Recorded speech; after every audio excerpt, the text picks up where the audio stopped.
Happy Wednesday morning, everybody. Welcome into another edition of Morning Jox.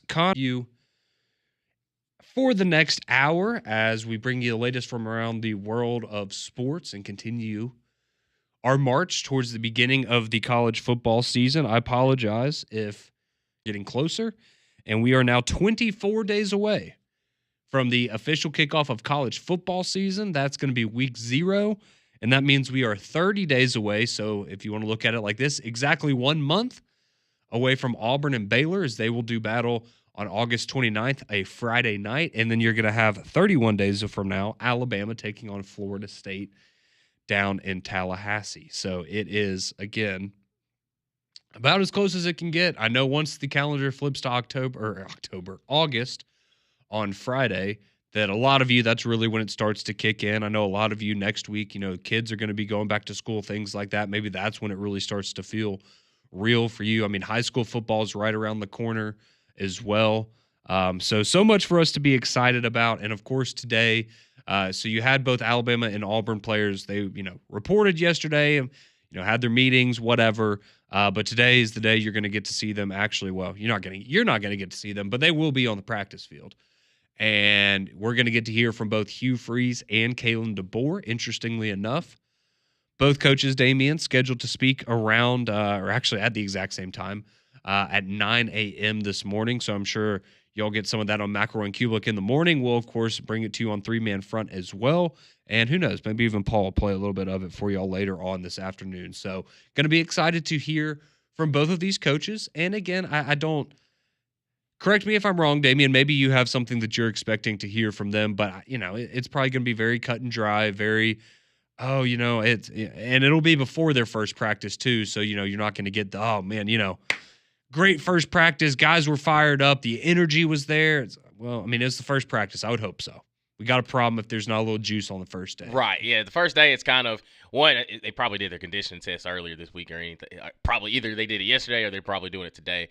But the biggest thing is just, one, make sure everybody's in shape, make sure everybody's accounted for. But like you said, it's the first day of fall practice. Like, it ain't, at this point, it's lock and load mode. Like, this is where we're starting to build depth. This is where we start to separate the ones and the twos. Who really wants to get out there?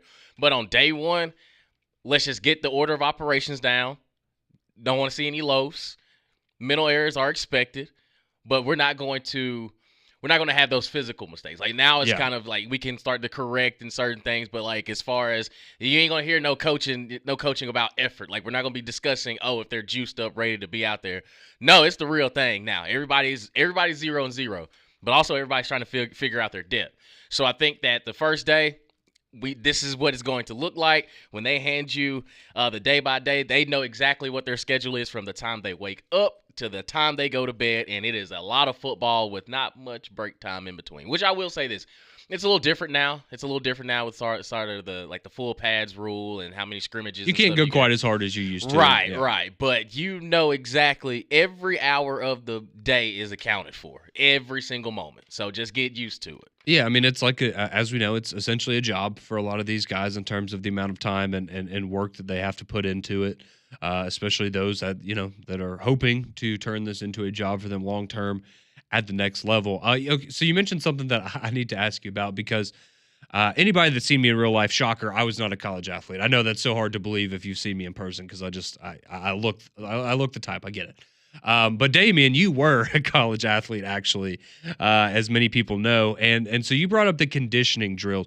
So what was that like for you coming back after the off season? Was it, I guess, did it kick your butt a couple times, or was it one of those things where you were always prepared for it? But I have to imagine you at least had a couple teammates that maybe every year it was like, oh, buddy, all right, you took the summer off. Freshman year was a little bit going into freshman year, I had never experienced a college conditioning test. Yeah. So my first 2 years, we did half gassers I think it was like 20 half gassers, and speed skill had to get it, I think, in like 14 to 16.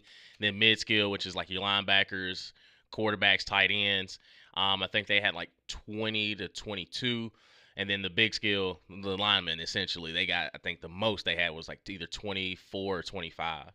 But It's a test to see how real were you about your conditioning. Yeah. Now the first year going into it, it was brutal. It was absolutely brutal. I was like, wow, like okay, you got to be full speed all the time. Like, oh, you really got to go out here and hustle. Like this is a little bit different.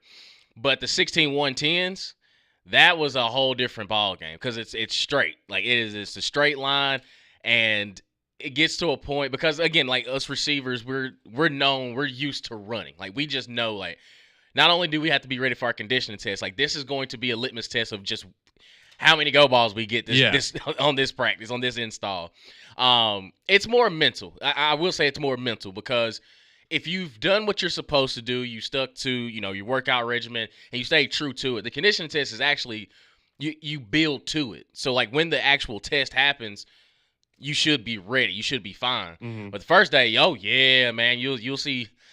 You start to wean a lot of people out that first week of camp where, oh, yeah, it's like Coach Boone and Remember the Titans. So football ain't fun, is it? You're not having fun, are you? Like, and after about 12, 110, no, you're not having fun. No, I'm not having fun. I think I'll go home, actually. But it's the test of just your physical will. And if this is the first sign, and coaches will be able to tell, like, all right, yeah, somebody. Oh, I'm sure. Yeah, it's probably pretty obvious. Yeah, big dog. You have to do this again. And if you fail, you have to keep going like until you pass.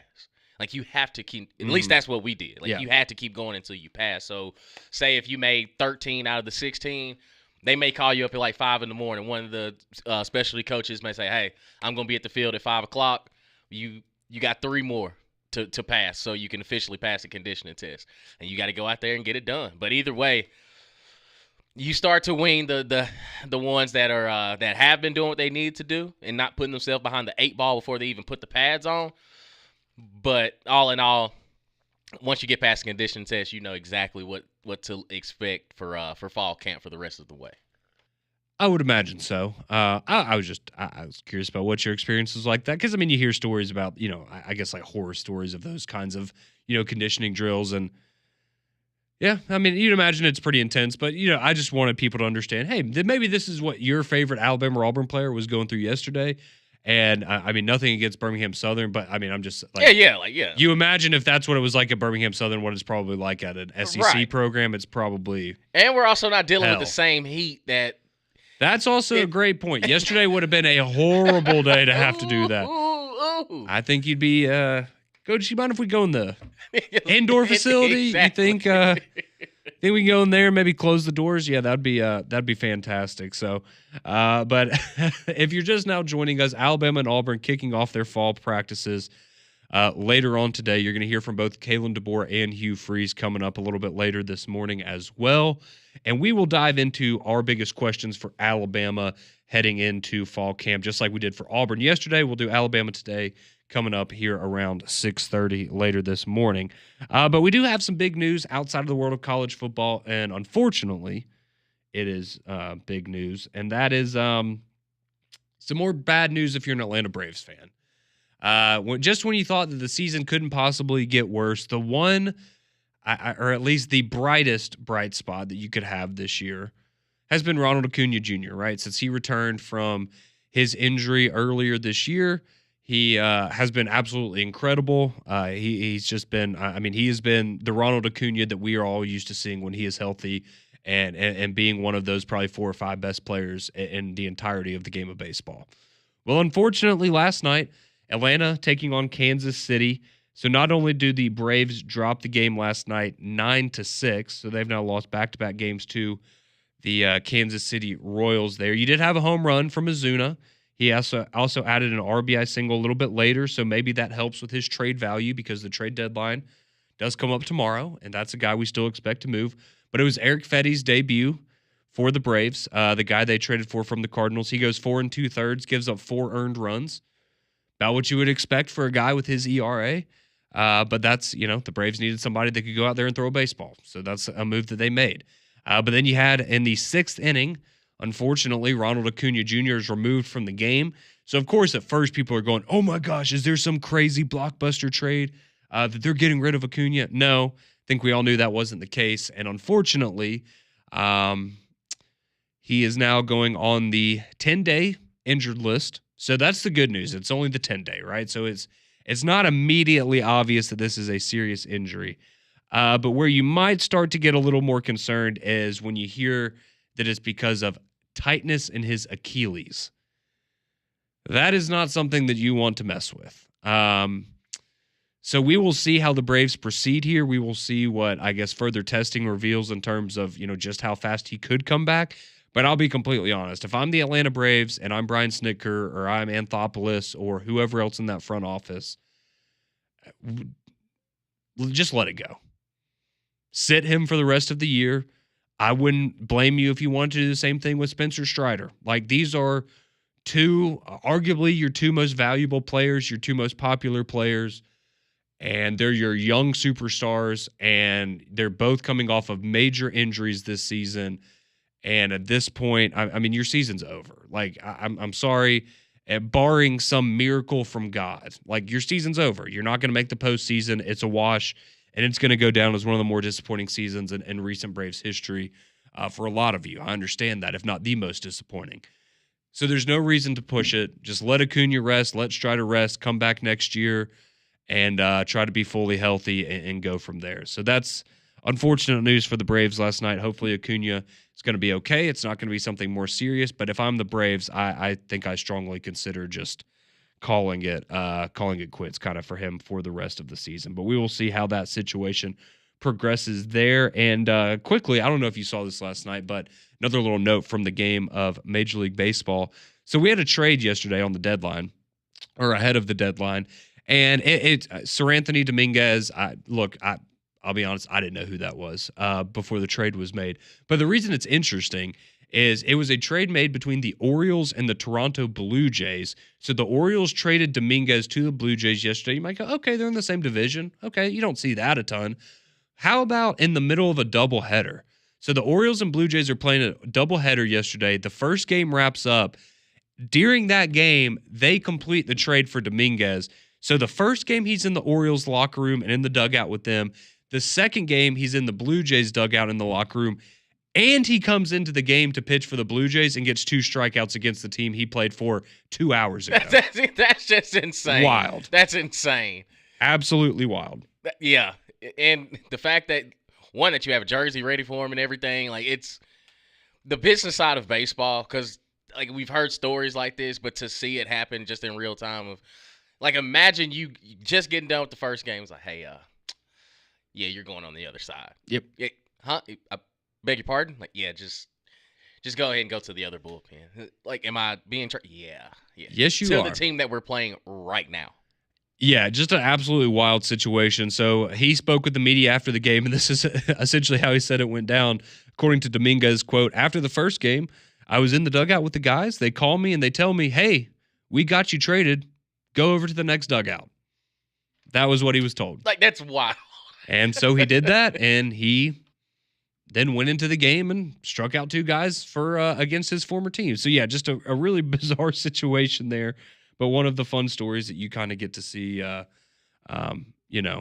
just how professional sports works, and you are always reminded that it is a business first, and whether you take it personally or not, I guess that's up to you. But right, I imagine telling your family, like, "Oh yeah, we got the Orioles this weekend, and we got the Blue Jays this weekend, and I'll be going to Toronto once I leave here." Like, I mean, at least you got revenge pretty quickly, right? Like, if you're bitter about it, you're like, all right, let's go. Let's go. It's like, yeah, I'm going to be actually hopping on the next plane out with this team. Yeah. So it is, just a wild situation there, but a pretty cool story coming out of the MLB trade deadline. So that's a lot of what you missed last night in the world of Major League Baseball. A friend of ours here on Jox, he does a great job covering the sport of college football around the country. He put out his predictions for his college football playoff, and he has an SEC team winning it all, but it's not Texas, it's not Georgia. Tennessee? We'll tell you who it is and how he breaks down his college football playoff next here on Morning Jox.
6:19. Welcome back in. Morning Jocks here on your Wednesday morning. Connor and Damien about to dive into some college football playoff predictions because fall camp is starting today, but we still have a little bit of time before we actually could break down the X's and O's and get to that week 0, week 1 time period where we're breaking down the matchups each and every week.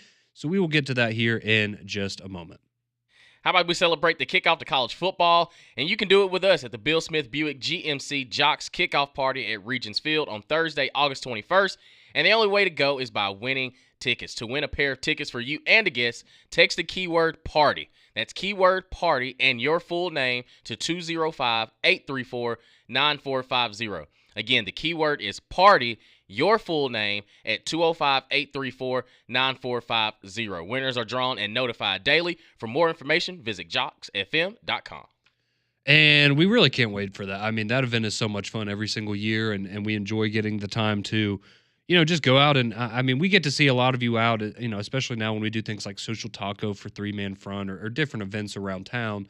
But it's always nice for the kickoff party because everyone's excited. Everyone's just, you're just hanging out, talking ball, maybe drinking a cold one and watching some baseball. So it doesn't get a whole lot better than that. So we look forward to seeing a lot of you out there in just over 3 weeks. 3 weeks from tomorrow will be our Jox kickoff party that Damien was just telling you about. All right, let's get to these college football playoff predictions. And this is from somebody that was our neighbor there in Atlanta for SEC Media Days, Mr. J.D. Pickell of On3 Sports. So he revealed last night this is his projection for the college football playoff. And the reason that I wanted to talk about this one is because it's unique. It is a lot different than the other ones that we've seen. So we'll go through this real quick here, and coming up in about 10 minutes, we're going to start talking Alabama and some of our questions for them heading into fall camp. But quickly, we'll go through, starting at the 12 seed this year for J.D. Pickell. He has James Madison. That's going to be your group of 6 representative in the playoff, according to his projections. James Madison, and they're going to take on the 5 seed Oregon Ducks. So that'll be your first matchup. Okay. Oregon's going to win. Don't think that's a big surprise. All right, then you're going to have at your 11-6 matchup, you're going to have the 11 seed Notre Dame taking on the 6 seed Penn State. So rematch of the semifinal game last year. He has Penn State winning that one. Okay. Then our 10-7 matchup, this is the interesting one. The 10 seed Baylor Bears taking on the 7 seed Texas A&M Aggies. Excuse me? Yep. And Baylor's going to win. Okay. Old Big 12 matchup. Yes. So, yeah. And then the 8-9 matchup, familiar. You're going to get number 9 Alabama against the 8 seed Georgia. And he has Alabama winning. Okay. So just to recap real quick, James Madison versus Oregon, Bama versus Georgia, Notre Dame versus Penn State, and Baylor versus A&M. That would be your first round games, according to J.D. Pickell's predictions. All right, now we'll move on to the second round. So Alabama, they move on to face the 1 seed, the LSU Tigers. So LSU, Texas A&M, Alabama, Georgia. Oh, wait. He has Oregon, who beat James Madison, playing Texas, who's the 4 seed. So they got to bye. So 5 SEC teams are in the college football playoff, according to J.D. Pickell. You have LSU, Texas, Georgia, Alabama, and A&M. So you've got Texas and Oregon. They would play, just like Alabama and LSU would play. And he has LSU beating Alabama and Oregon beating Texas. Okay. So one of your semifinals would be LSU versus Oregon. Now, on the other side of the bracket, he did have Baylor beating Texas A&M, and they would take on the 2 seed Ohio State. He has Ohio State moving on. Mm-hmm. Then you had Penn State knocking off Notre Dame to face the 3 seed Clemson in the next round. Clemson is going to win that game. So your 2 semifinals now, you have LSU versus Oregon on one side of the bracket. You have Ohio State Clemson on the other side of the bracket. Wouldn't be upset if those are the matchups. I don't know. Once you get to that 4, I don't think that's crazy. I think LSU would maybe be the biggest surprise out of those 4. Right. So he has LSU taking down the Oregon Ducks to advance to the national championship game. He has Ohio State knocking off Clemson to advance to the national championship game.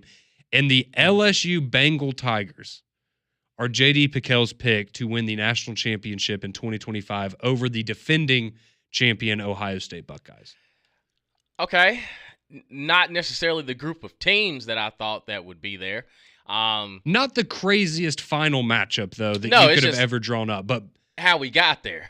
Baylor and Texas A&M? Yeah, that's where. And look, I like JD. He's a super nice guy. I've gotten to meet him a number of times. And again, I mean, we hung out with him a lot at media days, and he's been on a lot of the shows here on Jox. But I would be very interested to know how he got to certain. I'm just saying. I mean, and again, I'm just saying, like, all right. So in this example, and this is his projection.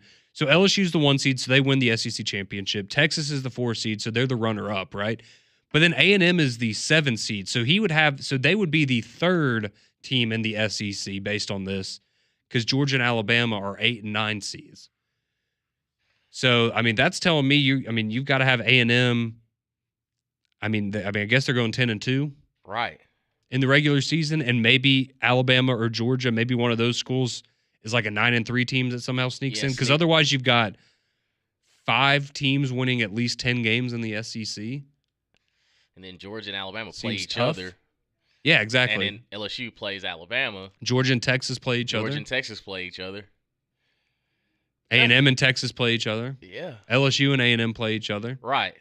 So there's some carnage going on around there. I don't know how it works, but that is just one of the more entertaining projections that I've seen. He mixed it up a little, and maybe that's part of it. Is, hey, a lot of people are picking the same stuff. Let me throw a wrench in there a little bit. But I will say, when we were in Atlanta for media days, he was very high on LSU, and he even told us, like, I'm picking LSU to win the SEC championship. I didn't know the national championship, but he's sticking by what his gut was telling him and what he was, thinking a couple weeks ago. So but yeah, Texas A&M and Baylor in the first round of the college football playoff. That would make Desmond Howard happy. He had both of them in the playoff a couple years ago, right? He did. And Pitt, right? They were also in there. And Michigan, I think that was the 4. That was it, yeah. He got one. He did get one. He did get one. So that was just a interesting exercise there. As again, we're getting closer and closer to kickoff, so these lists and projections will start going away, and thankfully will be replaced with actual breakdowns of the games and matchup previews and things like that. But it's always fun still to check around and see what people are saying, because people are getting antsy now, right? We can all taste it a little bit, and people start getting a little antsy. So some of these lists start getting a little more interesting. So if you have any interesting thoughts on J.D. Piquel's playoff pick of LSU winning the national championship, 5 SEC teams making it according to him: LSU, Texas, Texas A&M, Alabama, and Georgia. You can weigh in on the text line 205-8340. We would also like to hear, what are your big question marks for the Alabama Crimson Tide as they hit the practice field for the first time this fall later on today? Me and Damian will share our biggest question mark for the Crimson Tide going into fall camp. What do we need to learn about them before August 30th to feel confident that this team can make it back to the college football? Discuss and get your reaction here next on Morning Jox.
Welcome back into the Wednesday edition of Morning Jocks. Conrad and Damian here with you. Appreciate you all part of your morning each and every day here on Jocks. And today is a great day here in the state of Alabama as both Auburn and Alabama are hitting the practice field for the first time this fall. Fall camp is officially here.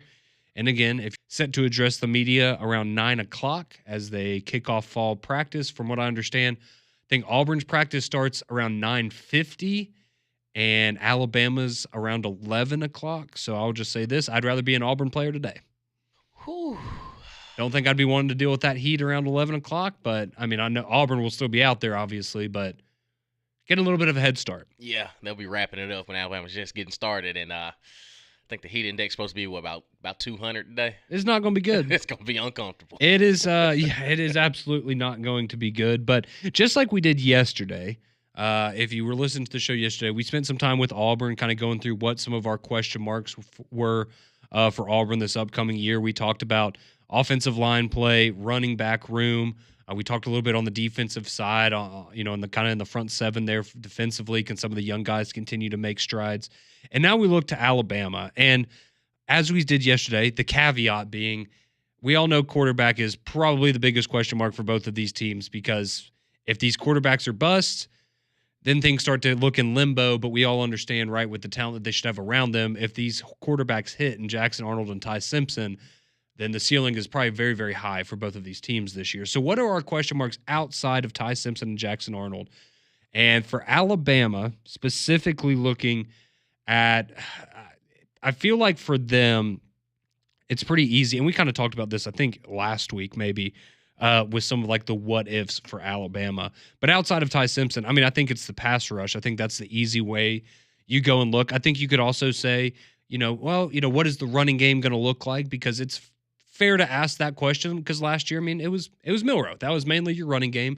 And now this year, you're going to have a more traditional run game you would expect. And I think it's fair to have questions about that. But I do think for Alabama, the biggest question mark has to be pass rush, just because you've got a lot of guys that decided to stay an extra year and come back, like LT Overton. Tim Keenan's back. You've got James Smith. You got Quay Russaw. But, I mean, particularly Keenan and Overton. And Overton, I mean, he would have been a second-round pick, or that was his projection if he had gone into the draft in April.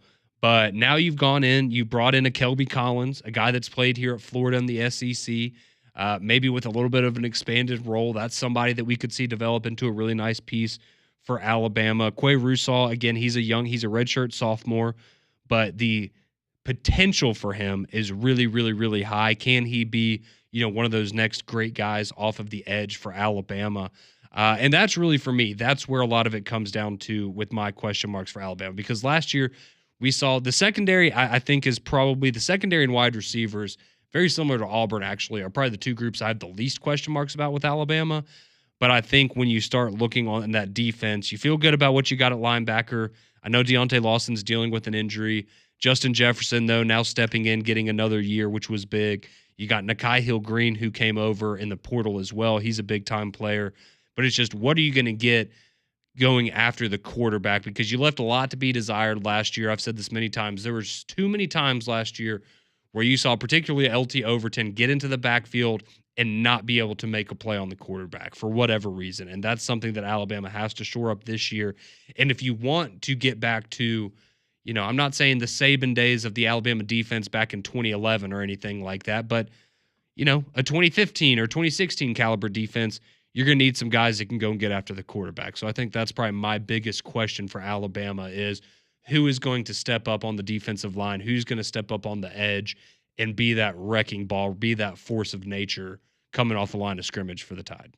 Yeah, and I kind of I have like a two-parter because it's both dealing with it deals with both sides of the ball. It's just, what's Alabama's identity going to be? Like, what is this team really going to look like? Kind of starting at the quarterback position. Whoever the starter is, I want it to be one of those, it's not a quarterback looking over their shoulder. It's, no, this is our guy. this is who we're rocking with. Yeah. No more of this, week 5 mess of. We're not doing the Cooper Bateman, Jake Coker thing again. Yeah. Nope. I want to know week 1. No, don't just tell me that, hey, if we started a game today, Ty Simpson. No, Ty Simpson is our starting quarterback. That's what I want it to be. And also, can Alabama find ways to put these games away? Like, can Richard Young, can Jam Miller, can they actually be those hammers that you need in the running back position? Can they line it up and say, you know what, we are about to run inside zone. Yes, we know we have great receivers out there and on the perimeter, but this game is, we're doing the 4-minute drill where it's time to put a team away.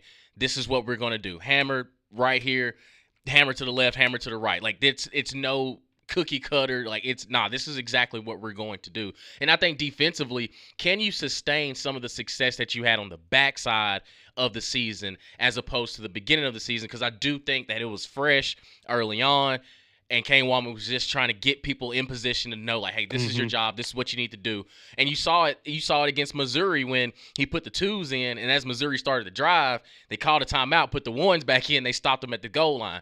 Keep that same energy. I think for Alabama, with all the pieces that you have coming back are very, very important pieces. On top of that, can they get everybody on board? Where instead of, by week 6, they're starting to figure out, can they do that from week 1? Can they start the season off against Florida State saying, this is the Alabama defense. No, it may not look like the suffocating defenses of old, but they know exactly where they need to be. They know exactly what they need to execute, how they need to execute at a high level to take the load off of whoever is at quarterback. Saying, like, hey, you got to go out there and score 30. Nah, you can score 17 and we'll be just fine. Like, we will be just fine. So I think just the identity as a whole for Alabama, like, I'm ready to hear that, hey, the defense won today's scrimmage. Like, Kane Wallman's got those boys rocking. And no matter who is at quarterback, it's, man, okay, whenever we do get our chance, we know on Saturday that defense is going to keep us in the ball game no matter what.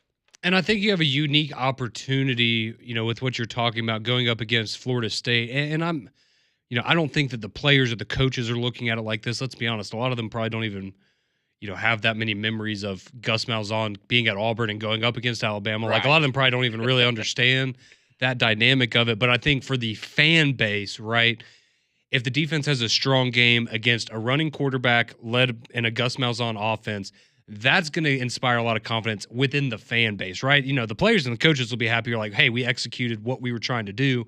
But I think it means a little more potentially even for the fan base of, this is something that we've seen Alabama struggle with defensively.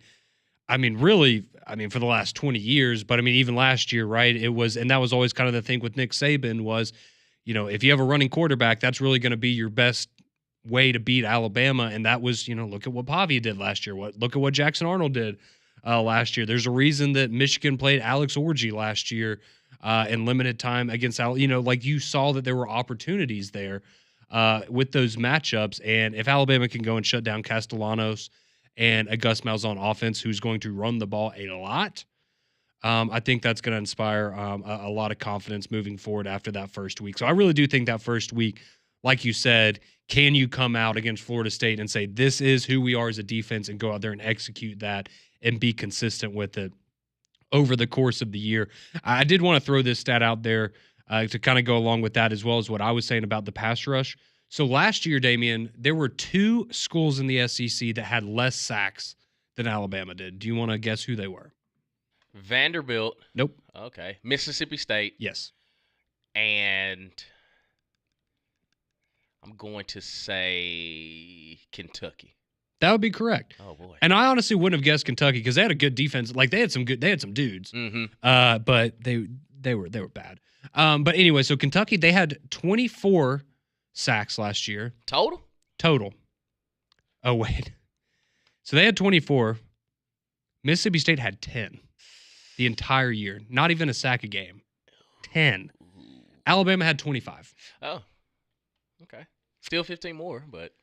Yeah, but Alabama, but 25 sacks over the entire season. To compare and contrast, and this is a sidebar, but when we talk about Ole Miss and why we're not worried about the offense, but worried about the defense a little bit, Ole Miss led the SEC in sacks last year with 52. Oh, boy. That's a lot of that's a big number you're trying to replicate yet again. So, yeah, they had more than double the amount of sacks. Who would have ever thought you would say that a Lane Kiffin-led Ole Miss team had more than double the number of sacks that Alabama's defense did last year? Pete Golden. That has got to change. Pete Golden. It's the Pete Golden effect. It maybe you're right, Damian. You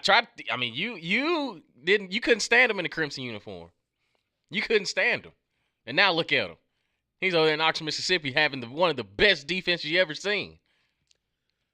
Right. Well, we'll see what that looks like this year with a full new cast of what? They got 11 new dudes up there probably. Maybe 10. Maybe one guy stuck around. I don't know. But but again, that's jarring, and that's why I go pass rush when I think about question marks, because that has absolutely got to be better. And I mean, the defense in the second half of last season, I think we all agree, was significantly better.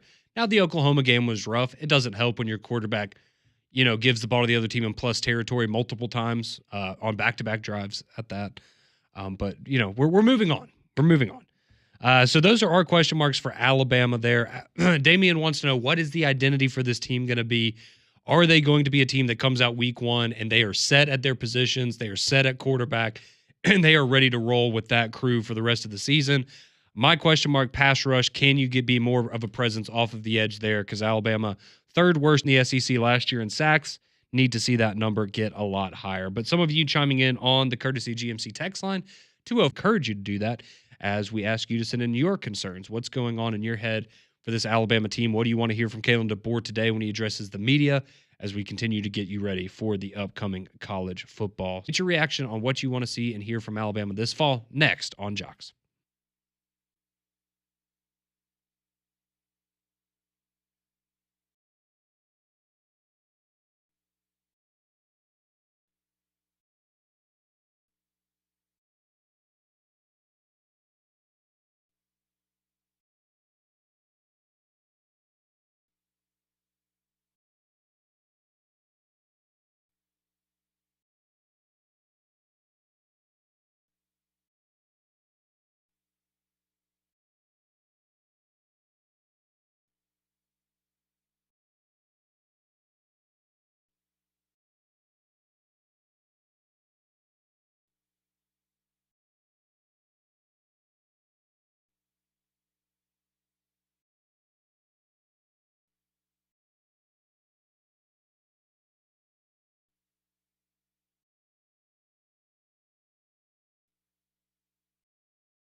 6:48 here on Morning Jocks. Damian Mitchell, Conrad Van Order, and you as well. Hey, our wonderful listeners can celebrate the kickoff to college football with us at the Bill Smith Buick GMC Jocks kickoff party at Regents Field on Thursday, August 21st. And the only way to go is by winning tickets. To win a pair of tickets for you and a guest, text the keyword party and your full name to 205-834-9450. That's keyword party, your full name, at 205-834-9450. Winners are drawn and notified daily. For more information, visit joxfm.com. And we absolutely hope to see you out there. And just over 3 weeks from tomorrow, will be our Jox kickoff party. And here we are talking a little bit about Alabama fall camp, as both them and Auburn will get on the practice field for the first time today. And so we've been going through the last 2 days, our question marks for Alabama and Auburn heading into fall camp in the 2025 season. And we'll get to some of your text here in just a second, but a little bit of housekeeping, 2 notes from around the SEC. So we told you yesterday about DJ Lagway, how he's dealing with a calf injury. He's in a walking boot and a little bit in jeopardy for fall camp. So Billy Napier yesterday didn't make it seem like it was that bad, kind of like a day-to-day situation. The expectation is he will be ready to play in week 1. And that's excellent news. That's exactly what you want to hear. My only question would be, how much time has he gotten this offseason actually on the field with the team taking actual reps? Because he had the shoulder injury and he couldn't throw a football for months while he was recovering. And now you've got this going on. And so you hope that he's able to get on the field at least a little bit for fall camp, because you need to be out there. You got to work on that chemistry. And that's super, super important. So even if he's ready for week 1, that's great, but you absolutely want to see him out there and getting reps before that. You also have on the Tennessee front, Damian, your former team, Boo Carter, the defensive back who was a really talented freshman last year, made a big impact for them, was figured to be a big factor for them this year. He is not being kicked off the team, according to Josh Heupel yesterday. He's gonna have to do some things to earn, his playing time back on the field. But from what I understand, he missed a number of workouts and basically just was no showing to team activities in the offseason. And so they're working through that, but he will not be kicked off the team. And that's somebody that if you're able to get him right between the ears, I mean, he could be an elite player on the defensive side of the ball. So he was very, very good last year as a freshman. Yeah, just handle it in-house. I think Josh is doing the right thing. And, you don't want to give up on kids just right after, they make a mistake. Maybe it's something that he's dealing with internally. But the fact that Coach Heupel is like, hey, you're not kicked off, but you have to earn the trust back. You got to put the work in. Yep. And that's what it comes down to. You are absolutely right. So we will see how that situation continues to progress there at Tennessee, but looks like Boo Carter will be a part of the team this fall. All right, to the text line we go, 205-834-9450, presented by our friends at Courtesy GMC. Chris chimes in on the text line. He says, for Alabama, besides quarterback, pass rush is definitely a question for me, and can the running backs be consistent when needed? I think the running game is, maybe not in the sense of you don't have faith that Jam Miller or Richard Young or any of those guys can do the job. It's just, again, kind of like what Damian was saying with his question mark, like, what's your identity going to be offensively? Like, how much of an emphasis are you going to put on running the ball? But I go back to, again, the last time you had Kalen DeBoer and Ryan Grubb together in Washington, you had Dylan Johnson, who, funny enough, he had transferred out of the SEC. He ran for 1,200 yards and 16 touchdowns. So, there is a track record there of them, relying on a running back and them putting up pretty good numbers. So we will definitely have to see what happens there. Antoine chimes in. He says, why does LSU always get the benefit of the doubt every year? They never live up to the hype. And we've had a couple times in the past few years where people have projected them to win the title, and they didn't even make the playoff. But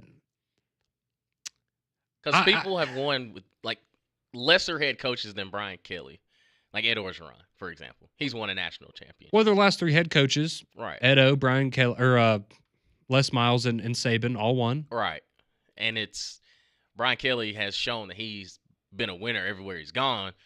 It's just like it's. Now you have the perfect recipe. You're in the perfect situation. You would think. You would think like you had a Heisman Trophy winner a couple years ago, right? And I would say, I think Brian Kelly's a better coach than definitely Ed Orgeron, but also Les Miles. Yeah. And you haven't been able to win a title. you haven't even made it to a college football playoff. So, Mhm. yeah, I mean, I understand where you're coming from there, Antoine. I do think LSU makes the playoff this year. I do not think they win the national title, but I do think that this is, kind of the year that it sets up for them, and it better. Let's just put it that way. Someone else chimes in. They say there are really 6 teams in the SEC that could make the playoffs. My only concern is that we don't beat each other up like basketball season and only get 3 in like last season. And that is possible. That is possible. I mean, you had 6 teams knocking on the door, I guess, or in the mix last year, and only 3 got in. And as we all know, Alabama, Ole Miss, and South Carolina were the 3 teams right there on the outside looking in. So we'll see if that happens again this year. Barry chimes in from Anniston. Says, offensive line is my big concern for Alabama. We hear the guys are going to be a strength, but a lot of the same pieces are there minus the best player in Tyler Booker, and they honestly didn't get the job done last year. And that's where I am with the O-line. It's great that PFF wants to go out there and say they have the best offensive line in college football. Man, I've heard that for the last 2 or 3 years that they're going to have the best. Oh, look how big they are. Got to be able to move.